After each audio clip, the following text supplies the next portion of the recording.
Hi అన్న, దసరాకి కొత్త స్టాక్ అంతా లోడ్ అయిపోతున్నట్టుంది. టోటలీ లోడ్ అవుతుంది. స్పెషల్ వెరైటీ, స్పెషల్ దసరాలో మీకు ఆఫర్ రేట్లో ఇస్తున్నాం. ఇవాళ బనారస్ ఐటమ్ మీకు క్వాంటిటీ కూడా బల్క్లో ఉంది. ఈ సైడ్ కౌంటర్ మీద చూడొచ్చు మీరు. ఇంకా పార్సల్స్ కూడా బాబు ఓపెన్ చేస్తున్నారు. సూపర్ వెరైటీ ఉంది. ప్యూర్ జార్జెట్ బనారసీ ఐటమ్ ఉంది. దీని ప్రైస్ వచ్చేసి మీకు 899 ఐటమ్ ఉంది. కానీ ఇవాళ మీకు దసరా ఆఫర్లో స్పెషల్ వెరైటీ, స్పెషల్ ఐటమ్ ఇస్తున్నాం.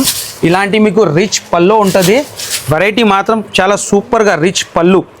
ఈరోజు ఓన్లీ అన్ని బనారసీ కలెక్షన్స్. టోటలీ స్పెషల్ వీడియోలో మన కస్టమర్కి ఆఫర్లో ఇస్తున్న ఈ వెరైటీ. దీనికి ఇలాంటి బనారసీ బ్లౌజ్ కూడా హెవీ. 899 ఐటమ్ ఇవాళ దసరా స్పెషల్లో మీకు ఆఫర్లో ఇస్తా. ఇలాంటి బ్లౌజ్ వస్తుంది. దీంట్లో 4 కలర్ మ్యాచింగ్ ఉంది. ఇలాంటి 4 కలర్ మ్యాచింగ్ ఉంటుంది. ఐటమ్ మాత్రం సూపర్గా ఉంది. ప్రైస్ కూడా షాకింగ్ ప్రైస్ ఇస్తున్నాం. దసరా స్పెషల్లో ఈ వెరైటీ మీకు ఓన్లీ 399 రూపీస్.